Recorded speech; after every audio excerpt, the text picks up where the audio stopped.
এদেশে যে জন্ম নিয়েছে সে এদেশের বৈধ নাগরিক। আমি আমির হামজা ৯৬% মুসলমানদের ভেতরে যেমন অধিকার পাবো একজন হিন্দু ৪ তাতে কি সে একই অধিকার পাবে? হ্যাঁ, কথা বলছেন।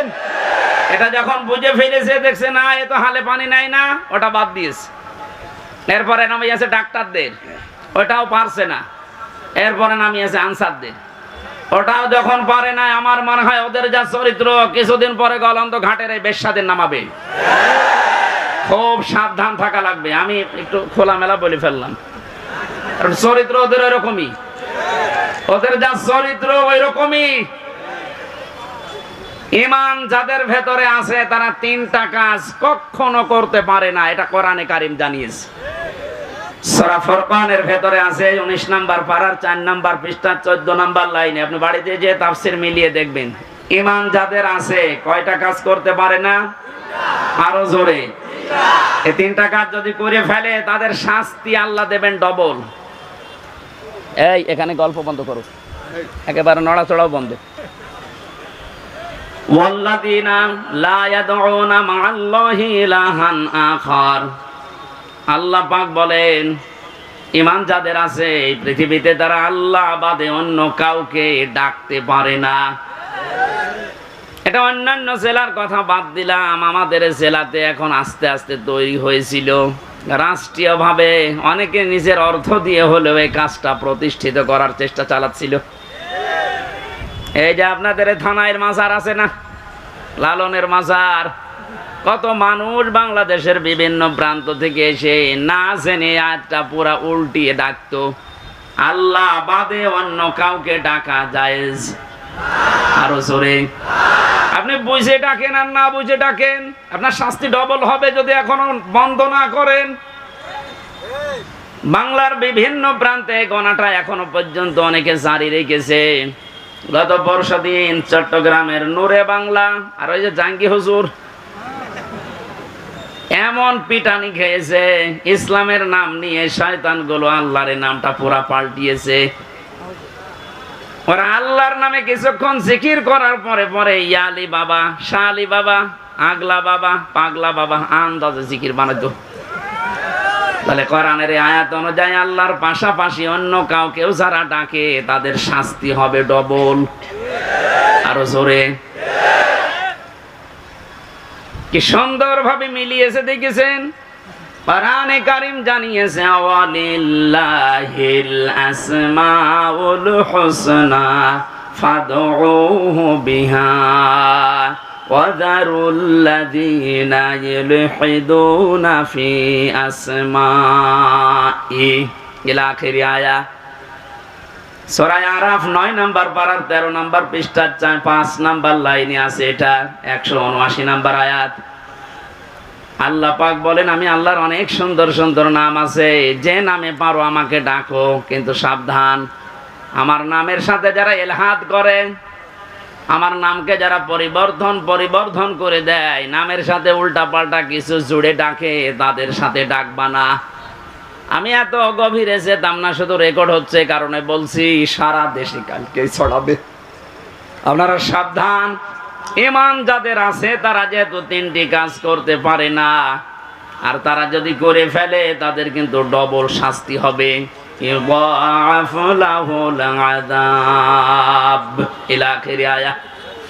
আল্লাহ পাক বলেন তাদের শাস্তি আমি ডবল দেব। ১ নাম্বারের গোনা পেলাম যারা আল্লাহর সাথে অন্য কাউকে ডাকে। ২ নাম্বারে ওয়াল্লাযীনা লা ইয়াদউনা মা'আল্লাহি ইলাহান আখারা, আল্লাহর সাথে যারা অন্য কাউকে ডাকছেন এখনই আপনি থেমে যাবেন। ২ নাম্বারে এই পৃথিবীর ময়দানে কোনো মানুষ যেন জিনা না করে। কি না করে? এটা ছিল না? আপনি দরবেশের দিকে তাকিয়েছেন, এত বড় বড় দাড়ি, আরে শেষের জীবনটা যেগুলো দেখলাম যদি সত্য হয় উনি পুরাটা জিনায় ছিলেন। কারণ যে স্বামীর কাছ থেকে তার স্ত্রীকে কেড়ে জোর করে বিয়ে করেছে, ও আসল স্বামী তো এখনো তালাকি দেয়নি।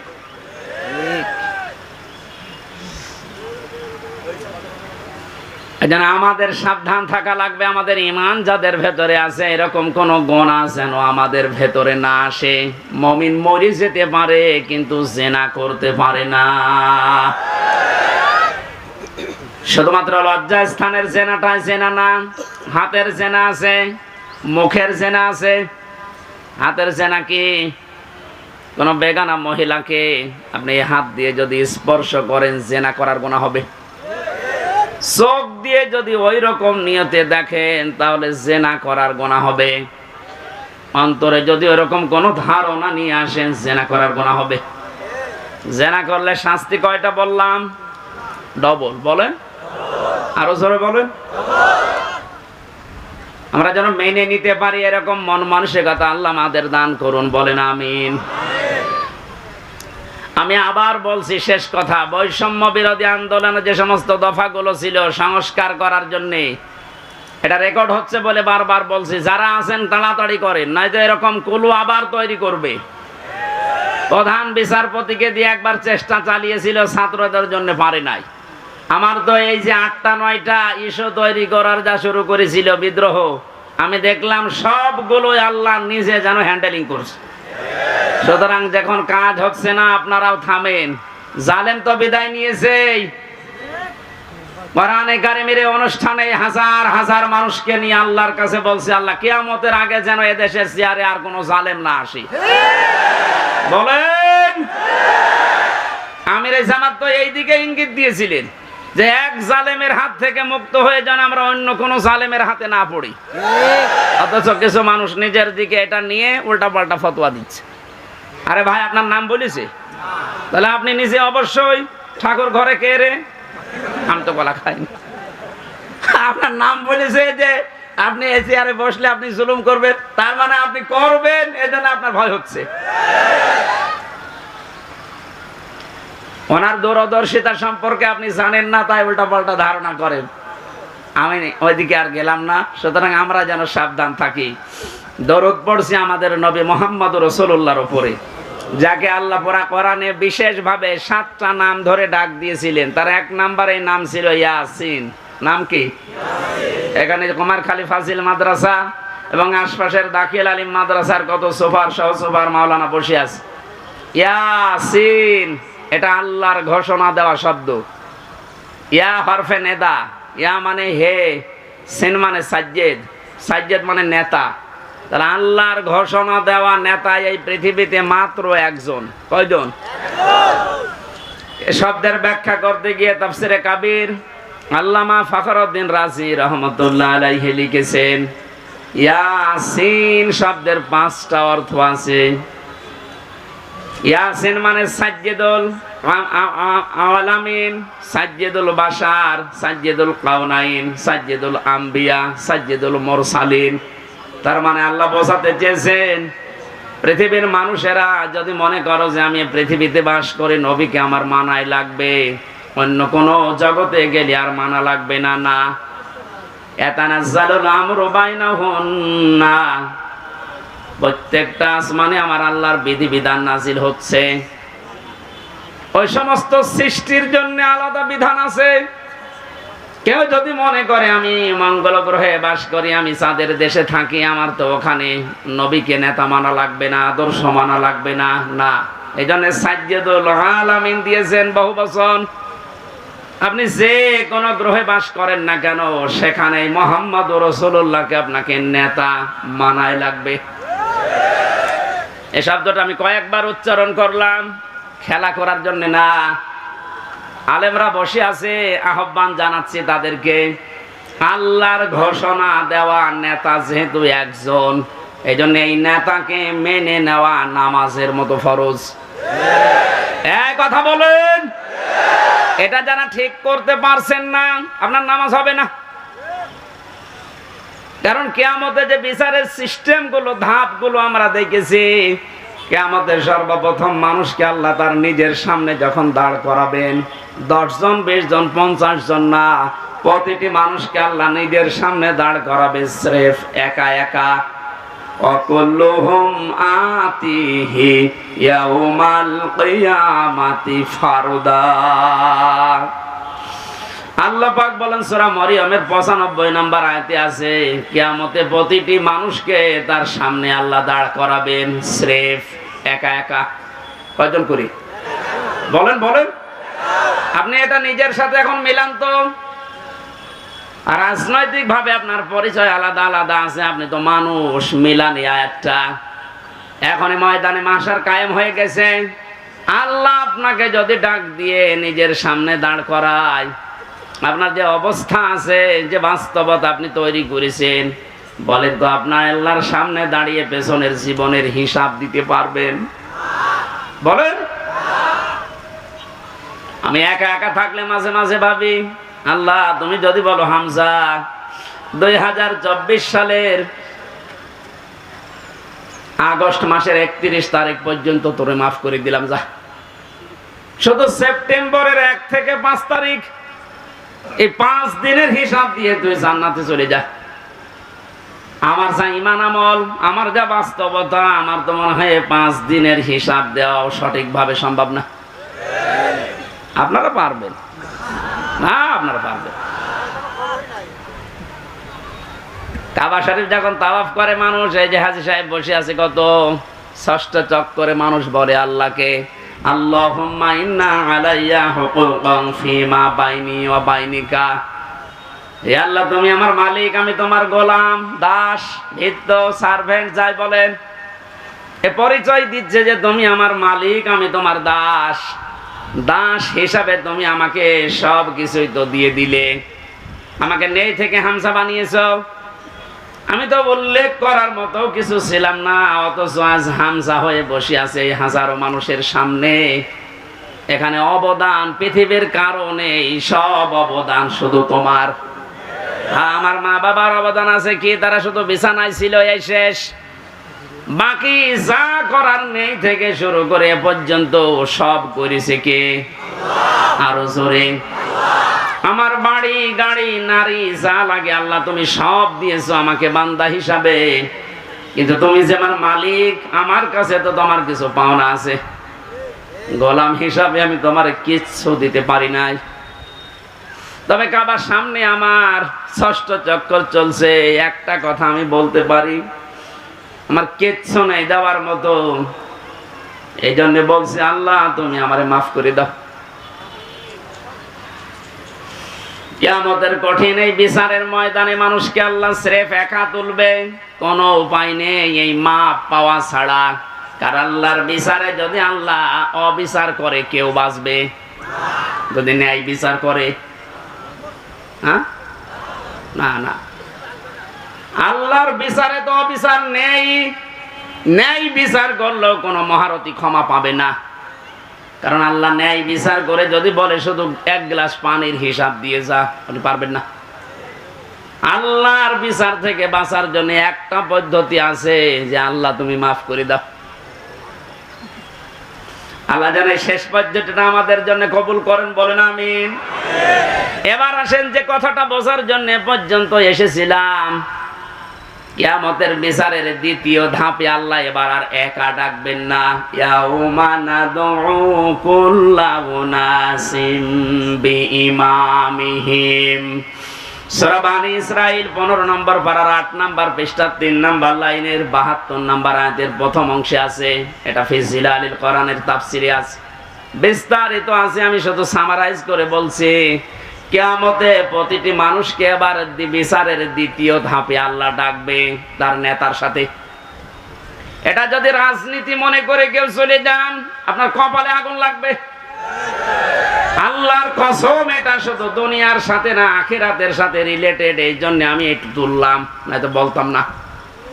কিয়ামতের ময়দানে আল্লাহ যখন মানুষকে তুলবে, প্রতিটি মানুষকে এবার দ্বিতীয় সিস্টেমে তুলবে তার নেতার সাথে। কার সাথে? কুমারখালীবাসী আগে নেতা, এরপরে কর্মী। আপনার বিবেককে এবার প্রশ্ন করেন তো, আপনি যে নেতার আদর্শ মেনে চলেন, যার পেছনে স্লোগান দেন, যাকে রায় দিয়ে ভোট দিয়ে নেতা বানিয়েছেন, এই লোকটার যে চরিত্র, এর যা সুরাত সিরাত, আর এর যা ঈমান আমলের অবস্থা, ও যদি আল্লাহর সামনে দাঁড়ায়, আপনি তার পেছনে, ওরে দেখলেই তো আল্লাহ রাগ হয়ে যাবে। ও বলছে ঠিক। তার মানে ও ধরা খেয়ে বসে আছে। ও যদি এখনই বলে ঠিক যে আমি যারে মানি ওরে আল্লাহ দেখলে আল্লাহর রাগ হবে, আপনি তো ধরা খাবেন। কথা তো সত্যি, এইটাই আসল কথা। আপনি যারা ধরা না খান, সুতরাং এমন মানুষের পেছনে থাকা লাগবে, এমন মানুষকে আদর্শ হিসাবে সামনে নিয়ে আসা লাগবে যারে দেখলে আল্লাহ খুশি হয়ে যায়। এখন এই লোকটাকে আফজাল সাহেব না, এখন দেখেন তো আফজাল সাহেবের কাঠিতে পড়ে কিনা। সারা নেশা 5 নাম্বার পারা 6 নাম্বার পৃষ্ঠা 9 নাম্বার লাইনের 59 নাম্বার আয়াতের প্রথম অংশে আছে, ইয়া আইয়ুহাল্লাযীনা আমানু আতিউল্লাহা ওয়া আতিউর রাসূলা ওয়া উলিল আমরি মিনকুম। আল্লাহ ঈমানদারকে ডাক দিয়েছেন, ঈমানের দাবি করো তে পূরণ করবা না। তোমাদের দাবি হচ্ছে তোমরা আল্লাহর ইতাআত করো, রাসূলের আনুগত্য করো, আর উলিল আমর তোমাদের ভেতরে যারা নেতৃত্ব দেয় এদের মেনে চলো। কুষ্টিয়াবাসী, বাংলাদেশের 64 জেলার ভেতরে এই কুষ্টিয়াকে আমি বেশি ভালোবাসি, কারণ এই জেলাটা আমার।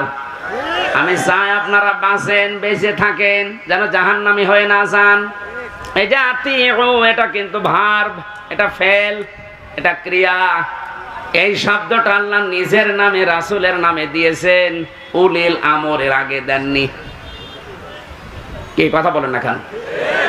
আমি যতগুলো তাফসীর পড়েছি সব মুফাসসির আয়াতের ব্যাপারে ব্যাখ্যা এইটাই লিখেছেন, আল্লাহ রাসূলকে মানা লাগবে, কোনো প্রশ্ন করা যাবে না। কিন্তু আল্লাহ রাসূলের পরে যদি কিয়ামত পর্যন্ত আপনি কাউকে মানতে চান, নেতা হিসাবে নেতৃত্ব দেবে, তাকে যদি মেনে চলতে চান, মাস্ট বি, দেখাই লাগবে এই লোকটা আল্লাহ রাসূলকে মেনে চলে কিনা। আরে এই আয়াতটা বাংলাদেশে আজ কায়েম হয়ে গেলে তো ইসলাম চলে আসে। এক কথা বলে না কেন? আল্লাহ রাসূলকে যে লোক মেনে চলে না, ও আমার বাবা হলে ওরে আমি মানি না। এ কথা মানবেন কারা দেখি? লিল্লাহি তাকবীর। এই দেখেন তো হাত তোলেনি কে? দেখেন, আলহামদুলিল্লাহ। ঠিক আছে, হাত নামান। ওয়াজ তো হয়ে গেছে, এবার মোনাজাত করে দিই। আবার কি ওয়াজ করবো? এটাই তো, আল্লাহ রাসূলকে যে মানে না সে আমার বাবা হলেও মানি না, তাহলে এদেশে আর কিছু থাকবে? ইসলাম চলে আসবে ইনশাআল্লাহ। আমরা জরিপ দেখতে পাচ্ছি, আগস্টের 5 তারিখের আগে একরকম ছিল, এই আজকে রাতের পাল্টিয়ে গেছে। এই মাত্র 30 দিনে পুরা পাল্টিয়ে গেছে। 16 জন চাইতো এই দেশে ইসলাম রাষ্ট্রীয়ভাবে কায়েম হোক 5 তারিখের আগে। এখন জরিপ যেটা বলছে, এই 1 মাসের ব্যবধানে বাংলাদেশে এখন প্রায় 35 জন মানুষ চাচ্ছে দেশে ইসলাম কায়েম হোক। এটা যদি এভাবে চলতে থাকে, 51 জন যেদিন হবে সেদিন কোন মহারথী আর বাধা দিয়ে ঠেকাতে পারবে না ইনশাআল্লাহ।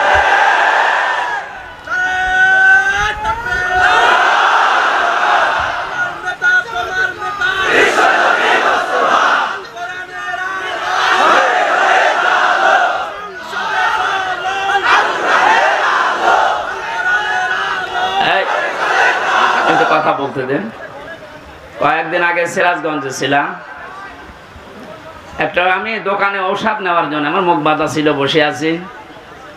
একটা লোককে বলছে, ভাই যে আমির হামজা আসতেছে, ওয়াজ শুনতে যাবেন না? উনি জবাব দিয়েছে, ওয়াজ কি শুনতে যাব, গেলেই তো রাজনীতি হবে। চিন্তা করেন তো, ওর মন মানুষের কথা কোন দিকে। আমি কি রাজনৈতিক দলের কোন লিডার? এই বলেন, আমি কি ঘোষণা দিয়েছি যে আমি ভোটে দাঁড়াবো? আপনার এত ভয় কেন? রাজনীতি এটা কোরআনের একটা অংশ। 903 জায়গায় আল্লাহ ডাইরেক্ট ইনডাইরেক্ট এই শব্দগুলো দিয়েছে। রাজনৈতিক জীবনে যেন আপনি জাহান্নামে চলে না যান, এই জন্যই তো পাহারা দিচ্ছি। এক কথা বলেন। আর আপনি উল্টা বুঝে, না এটা রাজনীতি হবে। রাজনীতি হবে মানে কোরআন বাদ দিয়ে রাজনীতি আছে? কোরআন বাদ দিয়ে যারা রাজনীতি করেছে, তাকান, দরবেশ পর্যন্ত 36,000 কোটি টাকা ঋণ করেছে। যেহেতু কোরআন ছিল না, এই জন্যই তো এত দুর্নীতি। কোন জায়গায় যেন এই দুর্নীতি আর ফিরে আসতে না পারে। আল্লাহ রাব্বুল আলামিন নবীকে ডাক দিয়েছিলেন কয়টা নাম ধরে? 7টা। কয়টা? 7টা নামে ডাক দিয়েছেন পুরা কোরআনে। তার 1 নম্বরে হচ্ছে ইয়াসিন। সুতরাং আপনি যদি পৃথিবীর কোন জায়গায় বাস করেন, আপনাকে নেতা হিসাবে, আদর্শ হিসাবে মানা লাগবে মুহাম্মদুর রাসূলুল্লাহকে। যদি বলেন না আমি পৃথিবীতে থাকি না, আমি থাকি মঙ্গল গ্রহে, ওইটা কার? বলেন বলেন। এই জন্য মুফাসসির দিয়েছেন সাইয়্যিদুল আলামিন, বহু বছর যেখানেই থাকেন সেখানেই নবীকে মানা লাগবে কিয়ামত পর্যন্ত। আল্লাহ আমাদেরকে, অনেকে বলে যে ইয়াসিন সূরা একবার পড়লে 10 খতম কোরআন শরীফের সওয়াব হয়। হ্যাঁ হয়। এর ভেতরে যে 83টা শিক্ষা আছে, আপনি তো একটাও মানেন না, কিসের সওয়াব হবে আপনার? এর প্রথম শিক্ষা এইটা যে ইয়াসিন আল্লাহর ঘোষণা দেওয়া নেতা। কয়জন নেতা? নেতা বারবার বলছি, মানে রাজনীতি মনে করছেন? এটা যদি রাজনীতি হয়, এইটাই রাজনীতি। বলেন বলেন। মুহাম্মদুর রাসূলুল্লাহ যতদিন পর্যন্ত খাবারের এই ছড়িকে আবু জেহেলের মাথা থেকে আবু বকরের মাথায় নিয়ে আসতে না পেরেছেন, ততদিন তিনি মানুষের মুখে হাসি ফোটাতে পারেননি।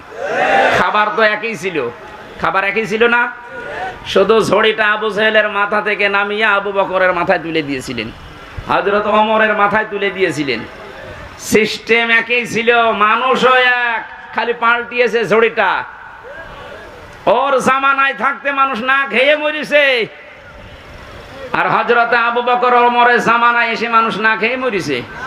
আমরা তো এইটাই চাই কোরআন দিয়ে। কথা বলেন না কেন? আল্লাহ ঘৃণিত করে দেন যে মানুষগুলো সীমা ছাড়িয়ে যায়, তাদের বসবাসের জায়গা পর্যন্ত আল্লাহর কাছে ঘৃণিত। এটার বাস্তব প্রমাণ হচ্ছে আবু জেহেলের বাড়ি। কাবা শরীফ তাওয়াফ করার পরে আমি যখন উপরে গেলাম, দেখলাম আমার পেটে ব্যথা করছে। পুলিশকে ডাক দিয়ে বললাম, ভাই এতক্ষণ তো ভালোই ছিলাম, এখন পেটে ব্যথা করছে মানে? পুলিশ তার আমার ভাষা বোঝে নাই। আমার বলছে, ইয়া হাজি আল হুজ্জাত আয়না বিলা দোকান। ও হাজি, দেশ কোথায়? জি তুমি বাংলাদেশ। বাংলাদেশ থেকে এসেছি। ওর ভাষা দিয়ে আমারে বোঝাচ্ছে, ভাই হাজি সাহেব আপনি জানেন না এটা কোন জায়গা? না তো। আবু জেহেলের বাড়ি। আপনি এখনো পায়খানা না করে দাঁড়িয়ে আছেন, তাড়াতাড়ি করেন। সত্যি কথা বলছে, পায়খানা করে দেখি পেটের যে ব্যথা ছিল সব ভালো হয়ে গেছে। আল্লাহ আমাকে জানাতে চেয়েছে, হামজা 4.5 লাখ টাকা খরচ করে আসলে ওই সময় 16 সালে, এখনো পায়খানা না করে দাঁড়িয়ে আছো, তাড়াতাড়ি করো। ওর বাড়ি পর্যন্ত আল্লাহ এত ঘৃণিত, এত নিন্দিত বানিয়েছে। জায়গাটা কিন্তু দামি জায়গা, কাবার পাশেই। এমনকি নবীজির বাড়ি ওর বাড়ি থেকে, কাবার থেকে আরো দূরে ছিল, কারণ কাবার পাশে আবু জেহেলের বাড়ি, এরপরে নবীর বাড়ি। কাবার পাশে যতগুলো জমি জায়গার দাম বেশি না কম? বলেন। শুধু জালেমের বসবাস হওয়ার কারণে আল্লাহ আন্তর্জাতিক টয়লেট বানিয়ে দিয়েছে। তামাম দুনিয়ার মানুষ এই কাজ করে। কি আমি এতক্ষণ কি বলছি? এদেশে যারা জুলুম করেছে, তার জায়গা জমি বাড়ি ঘর যত দামি হোক, এটা আল্লাহর কাছে এখন ঘৃণিত। কারণ দেখবেন মুজদালিফা থেকে যখন মানুষ যায়, একটা জায়গা আছে খুব তাড়াতাড়ি হাঁটে, কারণ এটা গজবের জায়গা। জালেমদের জায়গাগুলো এত বেশি ঘৃণিত, নিন্দিত, এত বেশি অপমানকর হয়ে যায় আল্লাহর কাছে, আল্লাহ ওইটাকে পর্যন্ত আর পছন্দ করে না, ওখানে জালেম থাকতো তাই। সুতরাং বাংলার কুষ্টিয়া জেলা সহ যত জায়গায় জালেমের বসবাস ছিল, আহ্বান জানাচ্ছি যারা দায়িত্বে আছেন, এই জায়গাগুলো ইন্টারন্যাশনাল পায়খানা বানিয়ে দেন। একটু বেশি বলে ফেললাম? না না, বেশি হয়নি, কম হয়েছে। কারণ এই জায়গা থেকেই তো ইসলাম মানবতা ধ্বংস করার জন্য ওখানে বসে বসে দুর্বিসন্ধি করতো।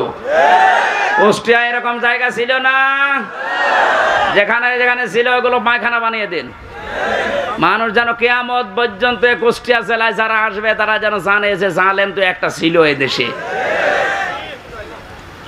আসিফ মাহমুদ নামে যে উপদেষ্টা কয়েকদিন আগে ঘোষণা দিয়েছে, আয়না ঘর এদেশ থেকে যেন ধ্বংস করা না হয়, ওটা স্মৃতি হিসাবে রেখে দেন। সারা বিশ্বের মানুষ আসবে, মানুষ যেন জানে যে এই পৃথিবীর ময়দানে বাংলাদেশ নামে একটা দেশ ছিল, সেখানে একটা জালেম ছিল। মানুষ কত কঠিন হৃদয়ের হলে আয়না ঘর বানাতে পারে, আমার মাথায় আজও ধরে না। আমান আজমির ঘোষণা শুনেছেন কয়েকদিন আগে, একটা মানুষ কত বড় কষ্ট পেলে কথাগুলো বলতে পারে বলেন? অনেকে বলছে আমরা মাফ করে দিলাম। হ্যাঁ, মাফ করে দিয়েছেন, ঠিক আছে।